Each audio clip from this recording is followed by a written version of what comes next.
नमस्कार, आप देख रहे हैं हल्ला बोल। आपके साथ मैं हूं अंजना ओम कश्यप। एकता में अनेकता। आज हम हल्ला बोल में इसी पर चर्चा करेंगे। कर्नाटक के नतीजे आए और कांग्रेस को जीत मिली तो कांग्रेस के वोट बैंक पर पश्चिम बंगाल में अपनी पार्टी का वजूद खड़ा करने वाली ममता बनर्जी के सुर बदले। उन्होंने कहा कि 2024 के लिए कांग्रेस का समर्थन करेंगी, लेकिन एक शर्त के साथ, कांग्रेस को पश्चिम बंगाल में उनका समर्थन करना होगा। अब ये बात कांग्रेस को नागवार गुजरी। अधीर रंजन चौधरी ने फौरन पलटवार किया, कहा कि ममता कर्नाटक में कांग्रेस की जीत से घबरा गई हैं। ममता बनर्जी ने साफ किया कि जिन 200 सीटों पर कांग्रेस मजबूत है, वहां वो कांग्रेस का समर्थन करने के लिए तैयार है। आप मेरे एक तरफ देख रहे हैं कि किन किन राज्यों में बीजेपी और कांग्रेस की सीधी टक्कर है। हम राज्य भी आपको दिखा रहे हैं और साथ ही सीटें भी, और ये भी बता रहे हैं कि उन सीटों पर जीत किसकी हुई। राजस्थान हो, मध्य प्रदेश हो, उन राज्यों में बीजेपी के पास कितनी सीटें हैं, कांग्रेस के पास कितनी। मतलब ये कि 143 जो सीटें हैं लोकसभा की, उनमें सीधी टक्कर है बीजेपी और कांग्रेस के बीच में। उनमें से बीजेपी के पास 136 है, 136 आउट ऑफ 143, और कांग्रेस के पास सिर्फ 7। आप मेरी दूसरी तरफ देख रहे हैं कि 2019 में कितनी सीटों पर अलग अलग पार्टियां नंबर 2 पर रही। दिलचस्प है यह आंकड़ा कि देश भर की 209 सीटें ऐसी थी जहां कांग्रेस दूसरे पोजीशन पर रही। आज हम इसी सवाल पर चर्चा करेंगे कि विपक्ष में एकता का दिखावा तो है, लेकिन अनेकता खत्म नहीं होती। पहले ये रिपोर्ट देखिए, फिर चर्चा की शुरुआत।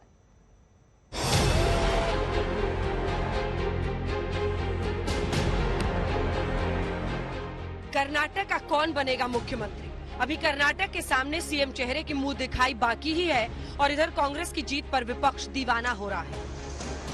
ममता से लेकर शरद पवार गदगद है, लेकिन आज अधीर रंजन चौधरी ने सपनों पर पानी छिड़क दिया। कहा यह कर्नाटक का साइड इफेक्ट है। Wherever is the Congress top, in their respective 200 seat or something, what we have already calculated, let them fight. We will give support. No, nothing is wrong, but they have to see that they have to support the other political party also. I am giving you the support in Karnataka.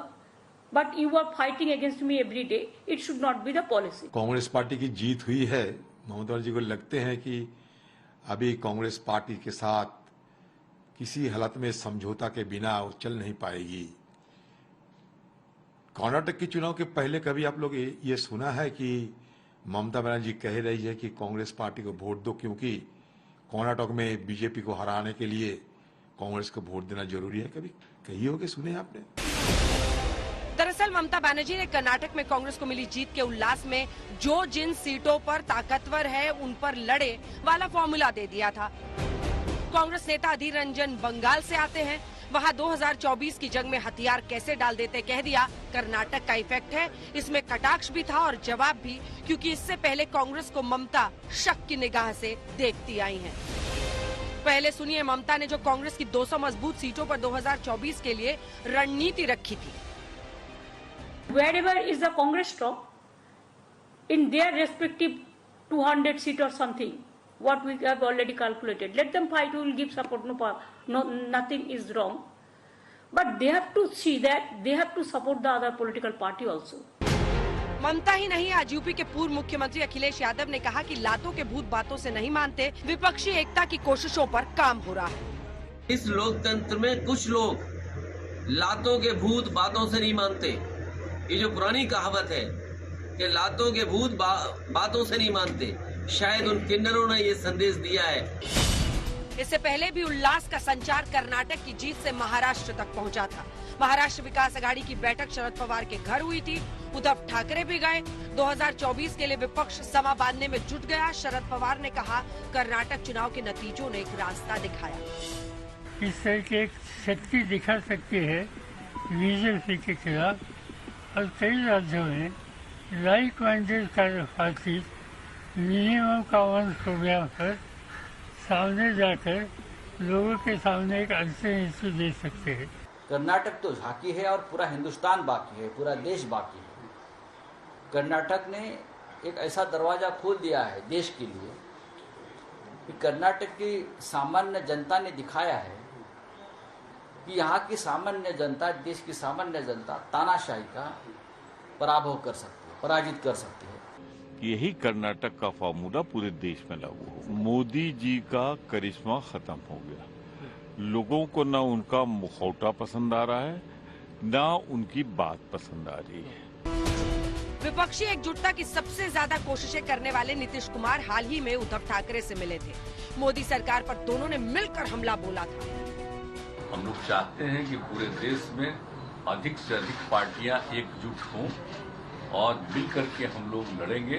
तो आज जो केंद्र में है वो पूरे देश के लिए कोई काम नहीं कर रहे हैं। इस देश में अब प्रजातंत्र, उसकी रक्षा करना हमारा काम है। हम सब मिलकर ये जो अपने देश को फिर से एक बार गुलाम बनाना चाहते हैं उनको घर भेजेंगे और मुझे पक्का भरोसा है पूरी जनता हमारा इंतजार कर रही है। कभी सुप्रीम कोर्ट का फैसला तो कभी कर्नाटक में बीजेपी की शिकस्त। विपक्ष हर मौके पर बीजेपी को घेरने के लिए लामबंदी कर रहा है, लेकिन जीत की माला ठीक से पिरो पाए उससे पहले ही कोई न कोई धागा खींचने लगता है। इस बार कांग्रेस की प्रशंसा कांग्रेस को ही नागवार गुजर रही है। इस ऊर्जा संचार में उन्हें मौका परस्ती दिख रही है।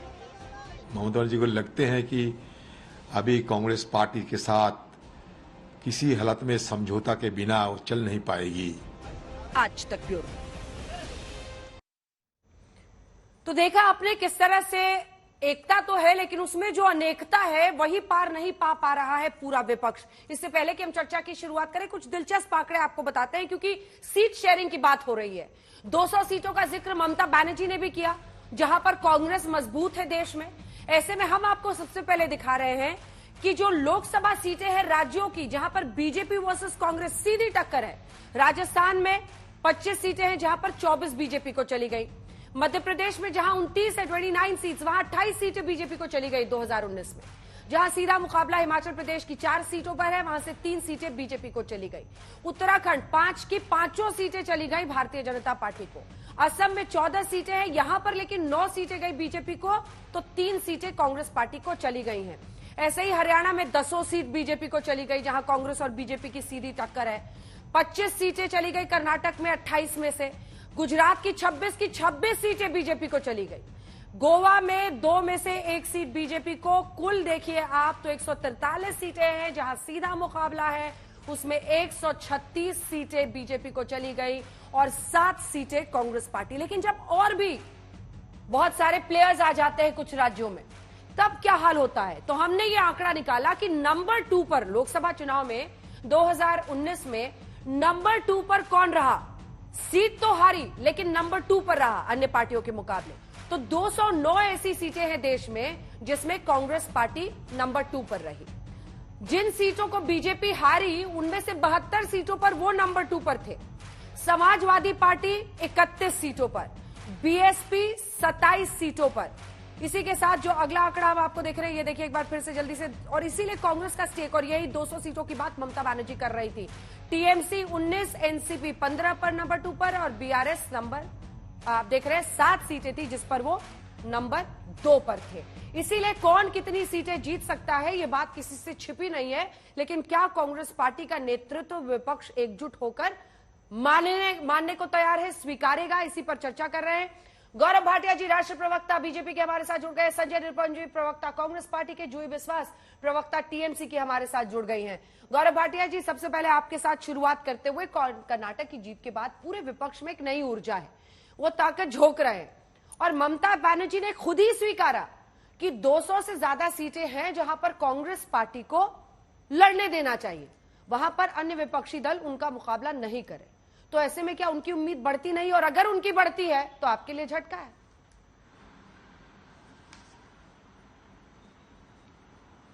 देखिए अंजना जी, सबसे पहले तो हमारे लिए तो कभी कोई झटका है नहीं, क्योंकि हम लोग तो 50% प्लस की लड़ाई लड़ते हैं, यही हमारा उद्देश्य रहता है। और इसीलिए आपने देखा कि चाहे 2019 के लोकसभा चुनाव से पहले भी ये सारे जुगनू साथ आए थे, लेकिन इनमें चमक नहीं थी। और मैं बड़ी जिम्मेदारी से आपको एक बात कह देता हूं, आप कितनी भी पैकेजिंग बदल लीजिए, अगर प्रोडक्ट डिफेक्टिव है तो वो चलेगा नहीं। ये जो हाथ उठा उठा के तस्वीरें हमने 2018 में देखी, 17 में देखी, third front, fourth front, Uttar Pradesh के विधानसभा चुनाव में सपा बसपा साथ आई, सब धराशायी हुई। और उसकी मैं आपको वजह बताता हूं। आप इनसे ये सवाल पूछिएगा, कुछ ही दिन परसों की बात है, अरविंद केजरीवाल से भी पूछा किसी ने, उन्होंने कहा कि विपक्ष क्या एकजुट होगा? तो जब विपक्ष एकजुट होगा तो उन्होंने कहा नहीं, हमारी पार्टी अभी बढ़ रही है, एक्सपेंशन मोड में है, तो अरविंद केजरीवाल छटक गए। दूसरी बात, क्या यह सत्य नहीं है कि इनके विरोधाभास इतने हैं, इनके अपने घर जो है वो ढह जाए, जल जाए, राजनीतिक घरों की बात कर रहा हूं, इनको चिंता नहीं है। मैं आपको उदाहरण देता हूं, 13 मई को जब कर्नाटका चुनाव के परिणाम आ रहे थे, उस वक्त उत्तर प्रदेश के निकाय चुनाव के भी परिणाम आ रहे थे। वहां पे 17 मेयर की सीट है, 17 में 17 भाजपा जीती और मैं स्तब्ध रह गया। अखिलेश यादव का ट्वीट आया बधाई देते हुए कि भारतीय जनता पार्टी हार गई है, ये बड़ी जीत है उनकी। अब जनता पूछ रही थी समाजवादी पार्टी की साइकिल ने कैसा किया था उत्तर प्रदेश में। उत्तर प्रदेश में उनकी एक मेयर नहीं बना, लेकिन उन्हें जीत कांग्रेस की दिखाई दे रही थी। और देखिए, ये क्षेत्रीय दल जो है, कांग्रेस पार्टी की बात नहीं कर रहा हूं, क्षेत्रीय दलों की बात कर रहा हूं, इनका प्रभाव दूसरे प्रदेशों में है नहीं। मैं एक उदाहरण और देता हूं, आप बार बार चर्चा में जब कर्नाटका के विधानसभा चुनाव चल रहे थे अंजना जी, तो सपा के प्रवक्ता को भी बुला लेती थी। सपा के प्रवक्ता के मैंने अध्ययन किया, पूरे कर्नाटका में 10,900 वोट के आसपास आए हैं, ये है 0.03%। नोटा के आए हैं 2,64,000 वोट। ठीक है, मतलब आप सोचिए, नोटा से 2,64,000 और 10,900 या 11,000। ठीक है, ये लोग कहां पे समर्थन कर रहे हैं दूसरे प्रदेश में, इससे फर्क नहीं पड़ता है, क्योंकि पहली बात इनकी विश्वसनीयता नहीं है दूसरे प्रदेशों में। हाँ। दूसरी बात, जनता ये देख रही है कि देश को चलाने के लिए हमें एक मजबूत नेता चाहिए। वो नेता चाहिए जो ईमानदारी से देश को आगे बढ़ाए, और लोकसभा चुनाव के मुद्दे अलग होते हैं। नरेंद्र मोदी जी में वो दमखम है, वो शक्ति है, वो दूरदर्शिता है, इसलिए जनता उन पे विश्वास करती है। संजय, और मैं इतना ही कहूंगा, कह दे ममता बनर्जी, शरद पवार, सारे लोग कि हम राहुल गांधी को अपना नेता मानते हैं, कोई नहीं बोलेगा। गिव एंड टेक की राजनीति चल रही है। ममता जी ने क्या कहा, आपने ध्यान दिया? उन्होंने कहा मैं समर्थन बाहर दूंगी, पश्चिम बंगाल में तुम मुझे समर्थन दो। और पश्चिम बंगाल में कांग्रेस और लेफ्ट एक साथ चुनाव लड़ी थी, 0 सीटें, अंडा आया था इनका अभी जब विधानसभा चुनाव हुए। ठीक है संजय जी, जब कर्नाटक की जीत के साथ मौका आया जिस पर आपको चौका मारना था, तो ऐसे में मौका परस्ती ढूंढ रहे हैं। अरे ये कहने की क्या जरूरत है इतने कटाक्ष के साथ कि कर्नाटक का साइड इफेक्ट है कि दीदी ऐसा बोल रही हैं? तय तो करना ही पड़ेगा ना, मिल के चलना ही पड़ेगा। और शायद वो वक्त गुजर गया है जब कांग्रेस पार्टी कबूल है, राहुल गांधी कबूल है, ये कोई भी निजी क्षेत्रीय दल बोले खुलकर, ऐसा वक्त गुजर गया है।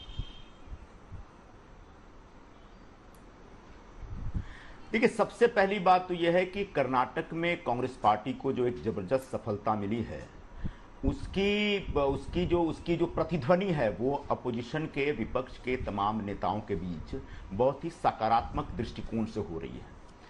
शरद पवार जी ने या शिवसेना ने कांग्रेस के साथ यहाँ एक ज्वाइंट मीटिंग ली महाराष्ट्र में, और कहा कि कर्नाटक की तरह हमको मिलजुल करके यहाँ भी लड़ना चाहिए और भारतीय जनता पार्टी को हराना चाहिए। उधर से ममता बनर्जी दीदी का मैसेज आ रहा है कि मैं तैयार हूं कांग्रेस के साथ जुड़ने के लिए, कांग्रेस के साथ मिलकर काम करने के लिए, बस हाँ कांग्रेस की इतनी सीटें हैं उतनी। ये एक डिबेटेबल पॉइंट है, इस पर विवाद आगे होता रहेगा, चर्चा होगी आगे जाके। और बाकी भी विपक्ष के जो नेता हैं कहीं ना कहीं वो कांग्रेस की जीत से बड़े उत्साहित महसूस कर रहे हैं, और उनको लग रहा है कि विपक्ष के तमाम पार्टियों को अब एकजुट होना चाहिए। तो मुझे लगता है ये शुभ संकेत है, और इस शुभ संकेत की वजह से ही भारतीय जनता पार्टी के तंबू में थोड़ी सी घबराहट है, वो घबराहट अभी भी दिख रही थी।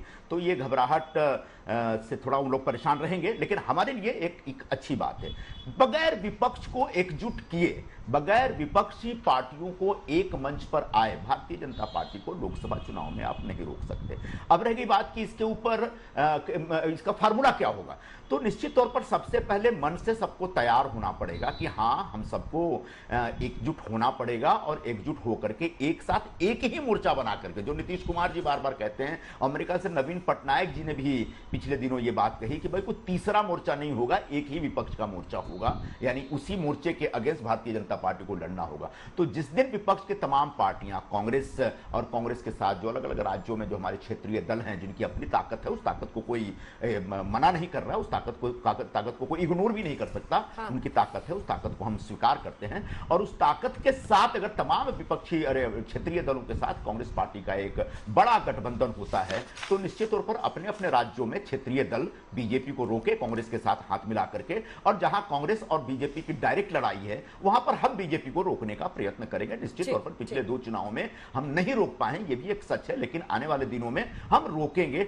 हां, अब अगर ममता दीदी या कोई ऐसे विपक्षी दल का कोई नेता कहेगा कि जहां जिस राज्य में उनकी कोई उपस्थिति नहीं है वहां कांग्रेस पार्टी उनको एकोमोडेट करे या उनके लिए सीट छोड़े, तो मुझे लगता है कि फिर ये टकराव का एक माहौल बन जाएगा। तो कहीं ना कहीं क्षेत्रीय दलों को भी अपने अपने राज्यों में सीमित रहते हुए भारतीय जनता पार्टी को रोकने के लिए कांग्रेस के साथ मिलकर के काम करना चाहिए। तो निश्चित तौर पर 2024 में सत्ता पलट होगी और भारतीय जनता पार्टी की सरकार रोकी जा सकती है और विपक्षी गठबंधन की एक सरकार आ सकती है। जूही विश्वास जी, ममता बनर्जी जब 200 से ज्यादा सीटों का जिक्र कर रही है तो क्या वो ये कह रही है कि इन 209 सीटों पर टीएमसी या विपक्ष का कोई भी नेता, कोई भी पार्टी अपना कैंडिडेट खड़ा नहीं करेगा और इसके बदले में वो चाहती है कि पश्चिम बंगाल की सीटों पर कांग्रेस कैंडिडेट ना खड़ा करे?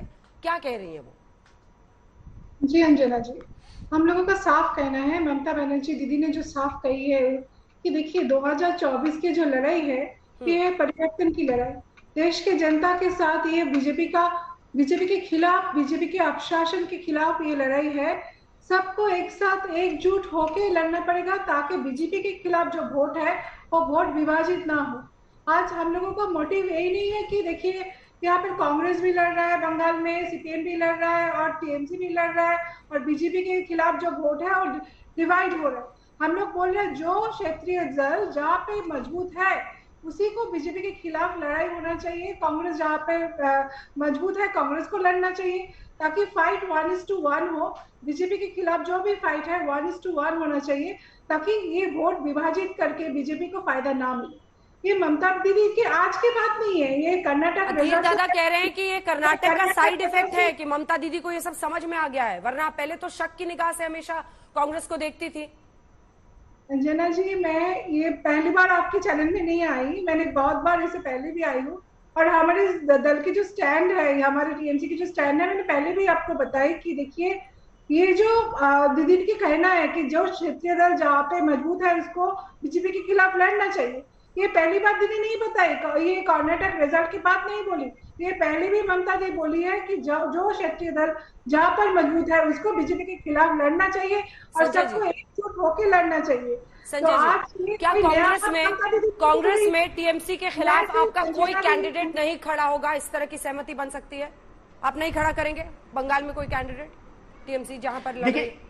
अंजना जी, एक चीज ऐसा है अंजना जी, हाँ जी, एक सेकंड, जूही जी आ रही है, रुक जाइए। हाँ संजय जी, ऐसा है अंजना जी, इस प्रकार की अपेक्षा करना ही गलत है। ममता बनर्जी जी की सरकार है वहां पर वेस्ट बंगाल में, इसका मतलब ये तो नहीं कि कांग्रेस पार्टी वहां पर शून्य है एकदम से। अभी अभी जो बाई इलेक्शन हुआ था वहां पर असेंबली का, उसमें कांग्रेस पार्टी जीती है।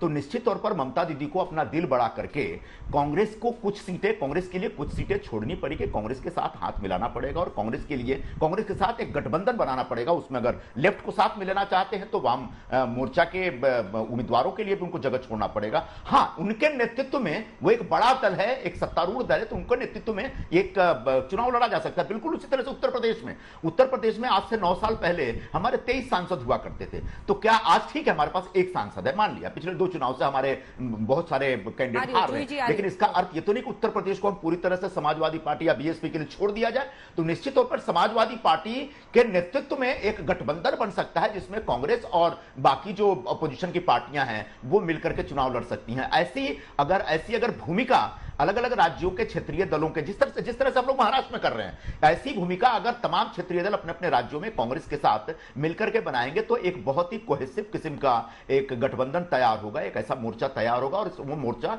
निश्चित तौर पर एक बहुत ही ताकतवर मोर्चा होगा, और उस मोर्चे के जरिए निश्चित तौर पर बीजेपी को रोका। याद रखिएगा, बीजेपी वहां जीतती है जहां विपक्षी दलों का वोट डिवीजन में आ जाता है। देखिए 65 या 69% वोट बीजेपी के अगेंस्ट है। ये 69% वोट जो होता है पूरे लोकसभा चुनाव में, अगर ये बिखर जाए तो भारतीय जनता पार्टी के उम्मीदवार जीत जाते हैं। अगर ये 69%, लगभग 70% के आसपास का जो वोट है, वो अगर एकजुट हो, एक साथ हाथ से हाथ मिलाकर के एक दूसरे के साथ जुड़ करके चुनाव लड़े, तो निश्चित तौर पर भारतीय जनता पार्टी को 2024 में रोका जा सकता है। ऐसा इंतजाम अगर सभी लोग मिलजुल करके करें और सभी लोग अगर थोड़ा सा कॉम्प्रोमाइज करने का एक मूड बनाए तो।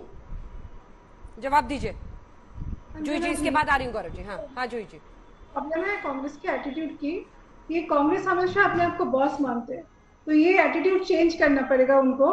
ये बॉस वाली बात नहीं है कि हमने यहाँ पर बोल दिया तो हमारे पार्टी सबसे बड़ा पार्टी है, नेशनल पार्टी, हम कहीं भी राज्य में हम लोग कैंडिडेट देते हैं। आज हमने ममता दीदी खुद ये नहीं बोली कि हम लोग अखिलेश यादव जी उत्तर प्रदेश में कैंडिडेट देंगे, कांग्रेस नहीं देंगे। हम लोग बोल रहे हैं कांग्रेस को भी कैंडिडेट देंगे, टीएमसी भी देंगे, लेकिन जो जहाँ पे मजबूत है उनको वहीं पे चुनाव लड़ना चाहिए, ताकि बीजेपी के खिलाफ ये वोट विभाजित ना हो। तो कांग्रेस और सीपीएम बंगाल में लड़के क्या फायदा पहुंचेगा उनको? हम आप बोलिए, एक सीट बाई इलेक्शन में मिला है, 2021 में एक भी सीट नहीं आया कांग्रेस सीपीएम के साथ मिलके, 0 सीट लेके आए हैं कांग्रेस। तो इस बंगाल में कौन सा चुनाव ये लोग जीत लेंगे? यहाँ पर 24 में 10 प्रार्थी देके 10 कैंडिडेट देके। हम लोगों को कहना है जो पंचलिक दल जहाँ पे मजबूत है उनको वहीं पे लड़ना चाहिए। दीदी की भी यही कहना है। हमने ये नहीं बोला कि उत्तर प्रदेश में नहीं देंगे कैंडिडेट की, कोई स्टेट में नहीं देंगे, देना चाहिए जहाँ पे उनको लगता है। ये तो अभी बहुत टाइम है, गठबंधन में, सीट समझौता में ये कई सारा बैठक होंगे, कोई सारा अपने आप में कैलकुलेशन होगा, फिर तैयार होगा। इतने जल्दबाजी का क्या है? लेकिन एटीट्यूड चेंज करना बहुत जरूरी है। या अपने आप को बॉस ना समझे, सारे आंचलिक दलों के साथ मिलके बैठ के समझौते पे आना चाहिए कांग्रेस को। हम लोगों का कहना वही है। अपने आप को आप बहुत मानते हैं संजय जी, जूही जी बता रही हैं ज्यादा मानते हैं। देखिए ऐसा है अगर तृणमूल कांग्रेस अपना उम्मीदवार तुरंत आ रही हूँ, एक छोटा, अगर तृणमूल कांग्रेस अगर नहीं आ पा रही होंगी, सुनिए अंजना, अगर ये गलत भाटिया जी, एक मिनट रुकना, संजय भाई 1 मिनट, गौरिया जी ऑब्जेक्शन कर रहा हूँ अंजना जी। हाँ क्या? मैं एक बात बताऊं, संयम का फायदा मत उठाया करिए। नहीं संयम का कोई फायदा नहीं उठा रहे, फायदा मत उठाइए। कई बार आपकी और बीजेपी की दिलचस्प बात होती है तो दूसरी पार्टी के लोग भी वेट करते हैं।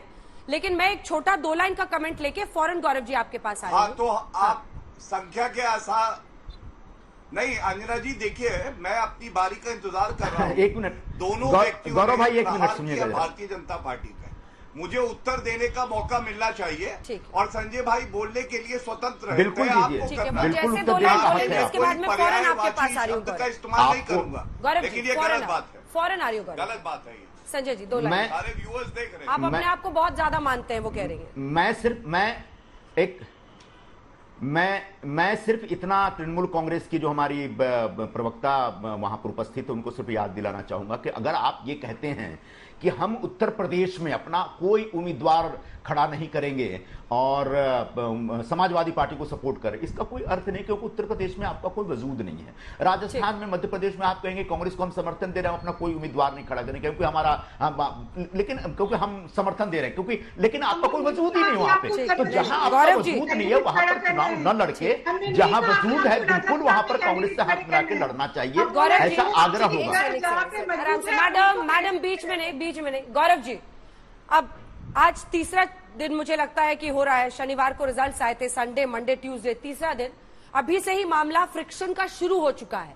ये आपकी बड़ी ताकत है 24 के लिए। देखिए अंजना जी, हम लोग सब देखते हैं एक बहुत बड़ी कंपनी है फेविकोल, उसकी एक लाइन है, फेविकोल का जोड़ है टूटेगा नहीं। तो मैं यहाँ पे उसके विपरीत कह सकता हूँ, अवसरवादिता का जोड़ है चिपकेगा नहीं। ये चिपकने वाले हैं नहीं आपस में, और इनकी अवसरवादिता से ये तय नहीं होगा कि भारतीय जनता पार्टी 2024 में क्या करेगी। हमारी ताकत, हमारा परिश्रम, हमारी ईमानदारी, श्री नरेंद्र मोदी जी का नेतृत्व, करोड़ों कार्यकर्ताएं और हमारी जो विचारधारा है उससे पूर्ण बहुमत की सरकार बनेगी और आप देखेंगे 303 सीटों से ज्यादा आएंगे। मैं एक बात आपसे बिल्कुल स्पष्ट कहना चाहता हूं और जिम्मेदारी से, देखिए अगर अपने आप में दमखम होता है तो आपको किसी की आवश्यकता नहीं पड़ती है। कांग्रेस पार्टी अगर मजबूत होती तो वो कहती हम बीजेपी से अकेले टक्कर लेंगे। टीएमसी अगर पूरे भारत की पार्टी होती तो वो भी कहती हम अकेले टक्कर लेंगे। ये सारी पार्टियां जो साथ आ रही हैं ये अपने आप में स्पष्ट कर देती है कि अकेले इनमें दमखम नहीं है कि नरेंद्र मोदी जी से ये लोग टक्कर ले सके। और मैं एक बात और आपको कह दूं, देखिए हमारा एक प्रोग्राम होता है और जब गठबंधन होता है तो आपने सुना होगा CMP, कॉमन मिनिमम प्रोग्राम। इनका कॉमन मिनिमम प्रोग्राम नहीं है, इनका है C for corruption, M for Muslim appeasement and P से परिवारवाद। ये है इनका CMP। मैं रिपीट करूंगा, करप्शन, मुस्लिम पॉलिटिक्स और परिवारवाद। क्योंकि आपको याद होगा कुछ सप्ताह पहले सर्वोच्च न्यायालय 14 भ्रष्टाचारी पार्टी गई और सर्वोच्च न्यायालय ने करारा जवाब दिया और कहा कि हम आपकी याचिका में हस्तक्षेप नहीं करेंगे। ये संदेश था, ये संदेश ये था कि आप भ्रष्टाचार को मत करो, जनता की सेवा करो, लेकिन तब भी ये नहीं सीखे। और मैं कर्नाटका पे एक बात कह दूं, अंजना जी अभी तो 3 दिन हुए हैं परिणाम आए, एक सवाल तो बनता है, ये सवाल पूछिए कि खड़गे जी रिमोट कंट्रोल अध्यक्ष वो कहते हैं कि मैं हाई कमांड को जाके कागज दूंगा और वो तय करेंगे मुख्यमंत्री। अध्यक्ष से ऊपर हाई कमांड कौन है?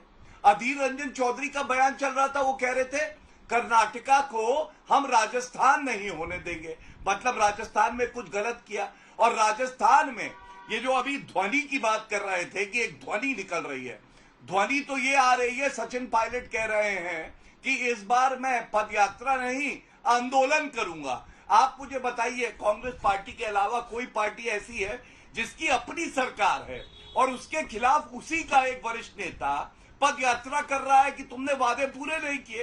तो ये जो ध्वनि आ रही है इसको कांग्रेस पार्टी कब सुनेगी या बहरी हो गई है? ठीक है संजय जी, संजय जी, संजय जी। करप्शन के मुद्दे पे भाटिया जी ने एक बड़ा जोरदार भाषण दिया है। अभी करप्शन के मुद्दे पे कर्नाटक की जनता ने भारतीय जनता पार्टी को चारों खाने चित कर दिया। 40% कमीशन सरकारा, इस मुद्दे पे कांग्रेस पार्टी ने चुनाव लड़ा और कर्नाटक की जनता ने इस मुद्दे को सम्मान दिया, स्वीकार किया और भारतीय जनता पार्टी के मुंह पे तमाचा मारा है। तो आप कृपया करके आप करप्शन के मुद्दे पे बोलना कम से कम कुछ एक दिन तो शांत हो जाइए, अपना जाके अपना सिंहावलोकन करिए, आत्मालोचन करिए, समझिए कि आपने कितना करप्शन किया जिसका नतीजा आपको कर्नाटक में भोगना पड़ा है। अब रह गई बात कर्नाटक में इतनी बड़ी जीत के बाद हमको आगे क्या करना है, वो सब प्रक्रिया चल रही है, क्योंकि ये कांग्रेस पार्टी एक जनतांत्रिक पार्टी है, इसमें सभी की बात सुनी जाती है और सभी की बात सुनने के बाद नेतृत्व को के अलग अलग स्तर पर एक चर्चा करने के बाद एक फैसला होता है और इस फैसलों को लेकर भारतीय जनता पार्टी बहुत ज्यादा चिंतित न हो। हमको याद है जब उत्तर प्रदेश में सबसे पहले जब योगी जी को मुख्यमंत्री बनाया गया था, उससे पहले कोई एक हफ्ते तक भारतीय जनता पार्टी अपने मुख्यमंत्री का नाम घोषित नहीं कर पाई थी। तो उस तरह की अड़चने वहां पर भी होती है और किस किस स्तर पे क्या क्या हुआ शायद पूरा देश जानता है। मुद्दा यह है हमारे सामने कि अगर भारतीय जनता पार्टी के कुशासन से विपक्षी दलों के नेता त्रस्त हैं, अगर महंगाई से देश की जनता त्रस्त है और इससे कहीं ना कहीं विपक्षी दलों के नेता सहमत हैं, अगर भ्रष्टाचार और क्रोनी कैपिटलिज्म से विपक्षी नेता सहमत हैं जो भारतीय जनता पार्टी चला रही है देश में, तो तमाम विपक्षी दलों को एक साथ होना चाहिए, एकजुट होना चाहिए और छोटे छोटे आग्रहों को त्याग करके अपना दिल बड़ा करके, अपना मन बड़ा करके एक सरकार बनाने की, अरे एक चुनाव लड़ने की, गठबंधन बनाने की कोशिश करनी चाहिए। कैसा गठबंधन? मजबूत गठबंधन। अब रह गई बात भारतीय जनता जनता पार्टी रही बात अवसरवादिता की, देखिए भारतीय राजनीति में एक बुनियादी परिवर्तन आया है। एक जमाने में गैर कांग्रेसवाद की राजनीति चलती थी, तब भारतीय जनता पार्टी अपने विचारों को त्याग करके, तब वो जनसंघ के नाम से भी जानी जाती थी, विचारों को त्याग करके कभी लेफ्ट वालों के साथ, कभी कम्युनिस्टों के साथ, कभी जयप्रकाश जी के साथ, कहीं ना कहीं जाके बैठ समाजवादियों के साथ बैठ जाते थे कि कांग्रेस की सरकार रोकनी है। क्या वो अवसरवादिता नहीं थी? क्या उसको आप अवसरवादिता मानते हैं? बिल्कुल। आज गैर भाजपावाद चल रहा है, भाजपा बनाम गैर भाजपा संगठन, गैर भाजपा पार्टियां। तो ये जो एकदम सीधा टकराव है, उसमें जितने भी लोग, जितनी भी पॉलिटिकल पार्टियां या पॉलिटिकल विचारों में आग्रह रखने वाली जो विपक्षी पार्टियां हैं, अगर वो पार्टियां भारतीय जनता पार्टी के विचारों में विश्वास नहीं करती, अगर उनको भारतीय जनता पार्टी के विचारों पर ऐतराज है, आपत्ति है, तो निश्चित तौर पर कांग्रेस के साथ हाथ मिला करके बड़ा गठबंधन, एक अम्ब्रेला गठबंधन तैयार करना चाहिए, जिससे भारतीय जनता पार्टी की सरकार। लेकिन बहुत सारे राज्य हैं, लोकसभा चुनाव के नतीजे जो हैं, इससे पहले वाला जो मैप था वो दिखाइएगा। ऐसे अभी भी अनेकों राज्य हैं जहां कांग्रेस पार्टी का एक भी सांसद नहीं है। संजय निरुपम जी, ये देखिए, जहां कांग्रेस जीरो है, जम्मू कश्मीर, चंडीगढ़, हरियाणा, राजस्थान, गुजरात, दादरा नगर हवेली, लक्षद्वीप, आंध्र प्रदेश, सिक्किम, दिल्ली, हिमाचल, उत्तराखंड, ये तमाम राज्य हैं जहां पर नहीं है। त्रिपुरा भी उसमें शामिल है। ये देखिए, जहां पर आपका कोई भी सांसद है ही नहीं। पूर्वोत्तर के तो अरुणाचल, नागालैंड, मणिपुर, त्रिपुरा, सिक्किम, दिल्ली, नीचे एपी भी है। तो ये आपका बार्गेनिंग पावर को कम भी करता है। मैं लौट रही हूँ आपके पास कमेंट के लिए, मैं लौट रही हूँ सर, एक सेकंड। लेकिन गौरव जी, ये भी सच है कि जितनी फीसदी आबादी पर आप पहले शासन करते थे, राज्य सरकारों में अगर आप देखें तो आपका जो स्थिति है, 2018 में 21%, कितने राज्यों में आपकी सरकार थी, अब 15% पे आप नीचे आ गए हैं। आपकी घटती ताकत का ये, तो आपके लिए भी एक खतरे की घंटी बज रही है। 71% से 45% पे आप आए हैं। कितनी आबादी पर शासन है आपका? 13 तारीख को परिणाम आए जी। अंजना जी, जब 13 तारीख को परिणाम आए थे, तब भी आपने हमसे पूछा था कि परिणाम आ गए, आपके लिए ये हार है, आप क्या कहेंगे? भारतीय जनता पार्टी ने बिल्कुल स्पष्ट कहा था, हमें हार स्वीकार है, बधाई दी और कहा जो जनता कहेगी वो हम सराखों पे रखेंगे, आत्मचिंतन करेंगे, बेहतर हो क्या है।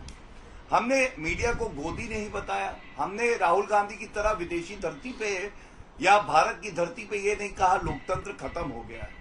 सवाल तो ये है, अगर लोकतंत्र खत्म हो गया था तो राहुल गांधी और कांग्रेस पार्टी जीती कैसे है? लोकतंत्र तो भारत में खत्म हो गया है, हमने ईवीएम पे भी ठीकरा नहीं फोड़ा। अब आप मुझे अंजना जी ये बताइए कि एक अवसर आता है, अगर हमारी कोई कमी है, मैं तो इसे बहुत ही सकारात्मक रूप में देखता हूं कि हम देखेंगे हमारी कमी कहाँ रही। प्रचार में रही और मेहनत करने की आवश्यकता है, कुछ बदलाव करने की आवश्यकता है, वो हमारी पार्टी की प्रक्रिया है, हम उससे भागेंगे नहीं, हम ठीकरा किसी और पे नहीं फोड़ेंगे। और हम पुनः जब लोकसभा के चुनाव आएंगे, हमारा नेतृत्व सबसे सशक्त है पूरे विश्व में, भारत में नहीं। हमारी विचारधारा की ताकत है, हमने कभी विचारधारा पे समझौता नहीं किया, हमें पूर्ण विश्वास है कि 303 सीटों से ज्यादा आएंगी। जब मेरी बात खत्म हो जाए, कांग्रेस पार्टी से ये पूछ लीजिएगा कितनी सीटें आएंगी, एक बार टीएमसी के प्रवक्ता से भी पूछ लीजिएगा। और मैं आपको एक आंकड़ा और दे दूं, निकाय चुनाव के साथ साथ उत्तर प्रदेश में 2 बाइपोल हुए थे, वहां पे एक और सीट थी जहां कांग्रेस पार्टी लड़ी थी। आपको मालूम है 2394 वोट आए, नोटा के भी इतने ही आए करीब करीब। अब आप मुझे बताइए, जमानत जब्त हो गई उत्तर प्रदेश में, और उत्तर प्रदेश से लोकसभा की कितनी सीटें हैं? 80। तो क्या भीख का कटोरा लेके सपा बसपा के पास जाएंगे कि हमें गठबंधन करना है? वो पार्टी जो सीटें बांटती थी आज भीख का कटोरा लेगी। बिहार में 40 सीटें हैं, कितनी सीटों पे लड़ेंगे चुनाव? बोल सकते हैं आज क्या? ये स्पष्ट करता है कि कांग्रेस पार्टी में इतना आत्मशक्ति नहीं है कि वो अकेले चुनाव लड़ सकें। अब मैं एक बात भ्रष्टाचार पे भी कहूंगा, सुनिए, आपको ही दिखाना आवश्यक है।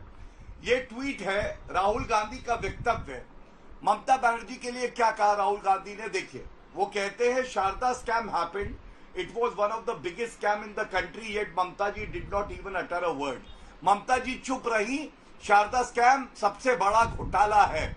आज संजय निरुपम यहां बैठे हैं, वो कह रहे हैं कि हम टीएमसी के साथ आ सकते हैं, भाजपा को हराना है। तो ये तो मान रहे हैं कि भ्रष्टाचार आप खुद भी करते हैं और भ्रष्टाचार के साथ आप खड़े भी रहेंगे, केवल सत्ता का सुख आपको भोगना है। और भ्रष्टाचार की बात इसलिए मत किया करिए संजय जी, सोनिया गांधी, राहुल गांधी और रॉबर्ट वाड्रा तीनों एक परिवार से हैं। अकेला राजनीतिक परिवार है जो बेल पे बाहर है भ्रष्टाचार के आरोप पे, और डीके शिव कुमार पे भी भ्रष्टाचार के ही आरोप है। केवल आपको याद दिला रहा हूं, आपकी याददाश्त को तरोताजा कर रहा हूं। संजय जी जवाब दीजिए। और अभी तो सीएम पर भी फैसला होना है। ऐसा है हाँ। सर चुनाव जीत गए, सीएम नहीं चुन पा रहे। ऐसा है, मेघालय में जब विधानसभा चुनाव के प्रचार हो रहे थे, तब भारतीय जनता पार्टी के सर्वोच्च नेतृत्व, खुद गृह मंत्री जी, प्रधानमंत्री जी, संगमा साहब के बेटे के बारे में, जो वहां के मुख्यमंत्री थे, उनके बारे में क्या क्या बोलते थे, जरा याद करिए। महाभ्रष्ट मुख्यमंत्री और इसको जेल में डालेंगे, आज उसी की सरकार के साथ है। महबूबा मुफ्ती के बारे में क्या क्या कहा गया था जम्मू कश्मीर के चुनाव के समय, बाद में उसी सरकार के साथ, उन्हीं महबूबा मुफ्ती के साथ सरकार में शामिल हुए। तो कृपया करके जो राजनीतिक अवसरवादिता के ऊपर आप भाषण मत दीजिए। आपने इतने समझौते किए हैं, कई बार ऐसे लोगों से हाथ मिलाए हैं, शायद उनसे ऐसे लोगों के साथ हाथ कभी नहीं मिलाना चाहिए था। तो आप कृपया कर इस मुद्दे पे शांत रहें। अब रह गई बात 2024 की, तो निश्चित तौर पर आप सही कह रही हैं कि 2014, 2019 में कई ऐसे राज्य हैं जो पूरी तरह से कांग्रेस हर एक सीट हार गई थी। हम खुद हारे हुए लोग हैं, हम खुद भुक्तभोगी लोग हैं। लेकिन बीच में मत बोलिए, बहुत बड़े जानकार हैं आप, मालूम है हमको। ये तस्वीरें आ रही है, एक सेकंड आप दर्शकों को दिखा दें। खड़गे के घर से, मल्लिकार्जुन खड़गे के घर से डीके निकल रहे हैं, डीके शिव कुमार उनके घर से निकल गए हैं। मुलाकात यहां पर खत्म हो गई है और आप देख रहे हैं कि मल्लिकार्जुन खड़गे जिनके घर पे ही ये बैठक हुई थी, यहां से डीके शिव कुमार निकल रहे हैं। माना जा रहा है कि कुछ देर में ऐलान हो सकता है कि अगला मुख्यमंत्री कर्नाटक का कौन होगा। एक तस्वीर भी अंदर से रिलीज की गई है जहां पर गुलदस्ता एक दूसरे को दिया जा रहा है। ये देखिए, मल्लिकार्जुन खड़गे से मिले हैं डीके शिव कुमार। अब दोनों के चेहरे को पढ़ने की कोशिश कीजिए, समझने की कोशिश कीजिए कि क्या हो रहा है। गुलदस्ते का ये गुल किसकी बगिया में खिलेगा, डीके या फिर सिद्धारमैया की बगिया, किसकी बगिया में खिलेगा, अभी सभी को इंतजार करना पड़ रहा है। लेकिन मल्लिकार्जुन खड़गे को क्या स्पष्ट कह दिया गया है, या फिर हाई कमांड जिसका जिक्र किया गया था बीते दिन भी पोस्टर्स में, वो हाई कमांड क्या फैसला ले रहा है, इस पर सबकी नजर रहेगी। DK Shiv Kumar versus Siddaramaiah. कर्नाटक का चुनाव तो जीत गए, लेकिन यह चुनाव अभी बाकी है कि मुख्यमंत्री आखिर कौन बनेगा। सिद्धारमैया अपने कद की वजह से दिग्गज नेता है, जेडीएस से कांग्रेस में आए थे और कुर्बा नेता के तौर पर बड़े जाने जाते हैं, माना जा रहा है। वो ये दावा कर रहे हैं कि ज्यादा विधायक उनके साथ हैं, लेकिन इस बीच फैसला हाईकमांड को लेना है। वहीं दूसरी तरफ डीके शिव कुमार जिन्होंने पूरा काम किया, मेहनत संगठनात्मक तरीके से अगर आप देखें तो कांग्रेस पार्टी के कर्नाटक के वो अध्यक्ष है कांग्रेस कमेटी के, वो भी अपनी दावेदारी ठोक रहे। वो कह रहे 76 एमएलए तो मेरे साथ हैं। ऐसे में एक बहुत दिलचस्प मामला बन रहा है कि कहीं राजस्थान के सचिन पायलट न बन जाए। बीजेपी को आज जरूर है कि वो मध्य प्रदेश के ज्योतिरादित्य सिंधिया बन जाए, लेकिन ऐसा कुछ होता हुआ नहीं दिख रहा है। हालांकि करप्शन के कई मामले हैं जो कि एक बड़ी परेशानी डीके के लिए बनते हैं हमेशा। इससे पहले भी वो जेल में रह चुके हैं और इसी का जिक्र करते हुए उन्होंने कहा था कि सोनिया गांधी तो मुझसे मिलने जेल में भी आई थी, मैंने तभी वादा कर दिया था कि मैं पार्टी को जिताऊंगा। जबकि सिद्धारमैया ने 2019 में जब बीजेपी ने सफाया कर दिया लोकसभा चुनाव में कर्नाटक में कांग्रेस का, तो सिद्धारमैया ने अपना इस्तीफा दे दिया था। बहरहाल अभी भी फैसला नहीं हुआ है, लेकिन सिद्धारमैया और डीके शिव कुमार दोनों दिल्ली में हैं और ये मल्लिकार्जुन खड़गे से मुलाकात के बाद अब उन्हें क्या समझाया गया है, मुख्यमंत्री, उप मुख्यमंत्री या फिर कोई पद नहीं, मंत्री सिर्फ रहेंगे, किस बात पर समझौता हुआ है, क्या डीके मान गए हैं या दोनों अड़े हुए हैं, नजर इस पर अभी भी लगातार बनी हुई है। कुछ देर में माना जा रहा है कि मुख्यमंत्री कौन बनेगा इस बात का ऐलान किया जा सकता है। दोनों की ही मुलाकात हुई है मल्लिकार्जुन खड़गे से, अलग अलग दोनों को बुलाया गया। सिद्धारमैया से अभी ताजा फोटो है जो सिद्धारमैया अब पहुंचे। ये देखिए, मल्लिकार्जुन खड़गे आज उनके घर में अगर सियासी तापमान देखा जाएगा तो थर्मोमीटर टूट जाएगा, क्योंकि पहले डीके शिव कुमार मिलकर गए और उसके बाद अब उनके जाने के बाद सिद्धारमैया को वहां बुलाया गया है। तो डीके के साथ गुलदस्ता इधर उधर हुआ और उसके बाद मल्लिकार्जुन खड़गे के घर पर अब मौजूद है सिद्धारमैया। डीके को पहले जानकारी दे दी गई है ऐसा लगता है और उसके बाद सिद्धारमैया को बुलाया गया है। सिद्धारमैया बैठे हुए हैं मल्लिकार्जुन खड़गे के साथ। अच्छा, दोनों के साथ ही तस्वीरें भी रिलीज की जा रही हैं कि पहली मीटिंग डीके से, फिर दूसरी मीटिंग सिद्धा से। लेकिन क्या अब तक साफ हो गया है?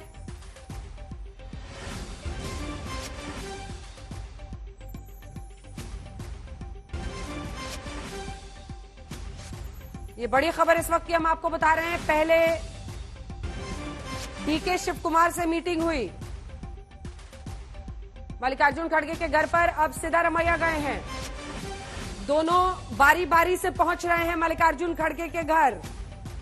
इससे पहले हालांकि जब जन्मदिन था तब तो केक वेक कटा, केक खिलाया गया एक दूसरे को, लेकिन बर्थडे तो तभी हैप्पी होता है जब ये कुर्सी जिस पर दोनों की नजर थी वो मिल जाए।